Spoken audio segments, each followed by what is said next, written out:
Welcome everybody to this pre-season interview. My name is Trajan, and today I am joined by Pendragon's head coach, Psyduck. Thanks for being with me. Oh, lovely to be with you. Well, of course, the first thing we have to check in on, it's been a rollercoaster off-scene for basically everybody in the NLC ecosystem. So how is Pendragon's going along? How's the team coming together? The team's coming together quite well. We've only just come out of the sort of setup of trying to get sure that all our roles are filled. We've been quite involved in trying to get a place as we go through the preliminary tournament.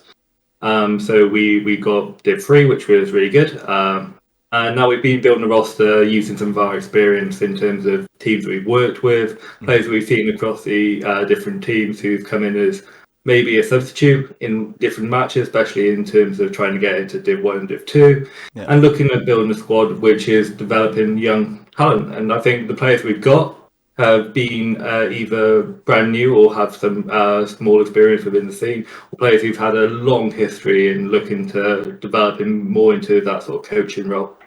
Yeah, absolutely. It is a really exciting roster. It's a very interesting roster with pulling, as you say, people from a lot of different areas and stages of experience in the scene, which is great to see. But we do have to address something very quickly. And why Psyduck, for one thing? And is it a coincidence that your top laner Rail is also a Psyduck stan? Is there a connection to be found here? So I would love to say there's a direct connection there, but it was absolutely by coincidence. My favourite Pokemon, Psyduck, got plenty of Eve running around everywhere. It's also my backdrop. Is just my favourite Pokemon. He's a dopey character, a little bit like me sometimes. And it was just by absolute pure coincidence. I only realised when we were actually speaking quite a lot on our Discord page and talking about the team in general and like other passions, etc. But we were both Psyduck fans, and Psyduck, one of the best Pokemon. Great design. Great philosophy. I think this year in particular, with it being the 25th anniversary year of Pokemon, it's always quite nice to be able to, have a shared interest. It's also quite lucky that he's our top laner. It's also the role that I main. So, it's quite a fluky coincidence, to be honest. It was meant to be, I think. But I mean, you say that you're a bit of a dopey character, and for those who don't know, you are a lecturer and PhD student at University of Staffordshire, working on the esports course there. So, what has that experience been like for you? It's been interesting. There's loads of things in the media about esports degrees. And some things I agree with, some things I don't. It depends who you ask, etc. I think one of the things that I've really gained in terms of good experience from it is the fact that some of our students are extremely outgoing and really work to make sure that they are getting a foot in the door. Chris, who's the owner of Pendragon, is one of those students. And that's why I've come on board to develop this team. He asked me to come and do some coaching with it, and I jumped on the opportunity. I'm quite lucky in terms of our respect. Our students are very outgoing and quite forward-thinking. Again, I've quite close friends with Nymeria, etc. And some of the points they made in the podcast yesterday, this is going to put a day into where it's actually going live. But it's about things that is a very wide area, and I think not just after university, but quite a lot of universities are still trying to work out what should be taught on an esports degree because it's such a broad topic. Yeah, it really is. For anyone who didn't see, check out Janira's Fake Gamer podcast with Nymeria. It was a great listen. You can check that out in your spare time as well. But you mentioned that you work with a lot of these students that are very outgoing and that you like working with them. Do you have any plans to apply any similar methods that you use as an educator to your role as a head coach, or do you see them as more separate pursuits? So it's separate to an extent, right? But in terms of obviously being a lecturer is my job. It's my main focus in life. I've done it for 4 years. Not firstly within esports, it was mostly in sports coaching and development. Moved into esports, but there's a lot of skills that I'll take over. For example, when I do mentoring development, it's all around a holistic approach. It's putting the athlete first. So that's a crossover between both teaching and esports in terms of athletics. Is we focus on the athlete first. One of the things that I came here to do was to make sure that we develop players that they were ready to take the next step up, a lot of them into whatever pathway they end up going.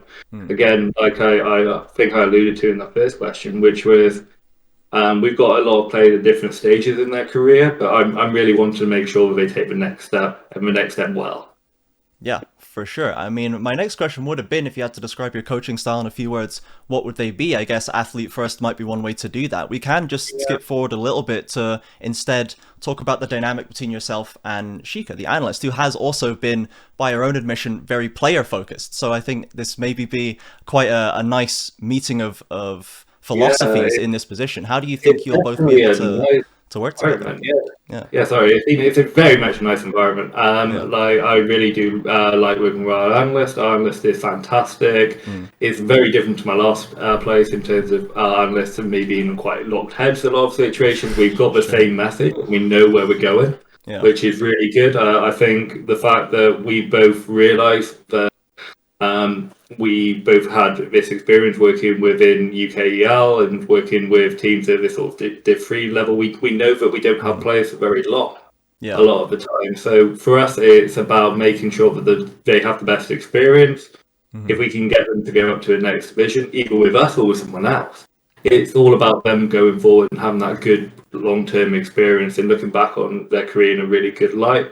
When I was younger, I forgot to allude to this beforehand, but I was a pro Magic the Gathering player, and one of the things that I worked with in terms of teams was quite negative.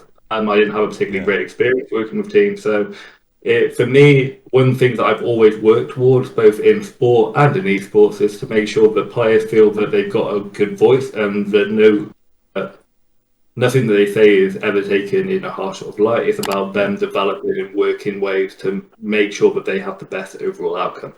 It does sound like a very nurturing philosophy, and I imagine one that will be very well received for a lot of people moving into that semi-pro kind of esports sphere. So with that in mind, you said that you try to focus on making sure that the players are well cared for and that the scene is growing. What is your personal primary goal here at Pendragon? Is it the promotion to Div 2? Is it building a foundation for the org? Or is it just about improving the scene as a whole? I think it's a mixture of all three of those things. I think long-term success is a priority, right? So I don't. It's really hard to say with Div 3 at the moment, with everything that's going on, and you don't know what team rosters are going to go into it. I think we've got a really good team, and I think we've got a really good mentality and a really good communication method. And as long as that maintained throughout the split, we should be looking to that promotion and trying to take a spot from a Div 2 team, etc., going up into Div 2. Our sort of main focus in terms of that is to provide this sort of mentoring, nurturing mentality across all the teams. So that goes into Valorant, etc. If you look at our Valorant roster, it's very young as well. And trying to make sure that players know that if they are entering in terms of entering into this sort of semi-pro professional sort of state, that they know that Pendragon is a safe place to do that. And that we actually generally care about their development. And that's the sort of mentality we're sort of trying to work with, not just within League of Legends, but in Valorant, etc. But generally, the overall goal eventually is to get into Div 2, and maybe to that point where we have to change our philosophy in terms of making more professionalized approaches in terms of more professional players with on contracts, etc. And then maybe having a secondary team in Div 5 moving forward. Again, that's all up in the sort of air. I think what we're currently mostly focused on is working with the players we've got. And making sure they have a good experience and that we provide some stability towards this NLC Div 3 sort of lineup and be a staple for League of Legends in terms of this sort of stage for the foreseeable future. I think there's some teams already who've done that. If we look at like Lucent, etc. But like that's sort of our stage now that we look to progress. Yeah, well, it's great to hear that you guys are already considering that longer term and how that potential transition, what that would look like. It's obviously great for everyone to consider this now at that early stage before they run into it head first. So thanks very much, Psyduck, for speaking to me. It's been very, very informative. Pleasure. Thank you very much for having me. Absolutely, and we will have another interview coming with the analyst Sheikah before too long, so keep an eye on the Pendragon socials for that one. But I have been Trajan. Thank you everybody for joining us, and we will see you all very soon.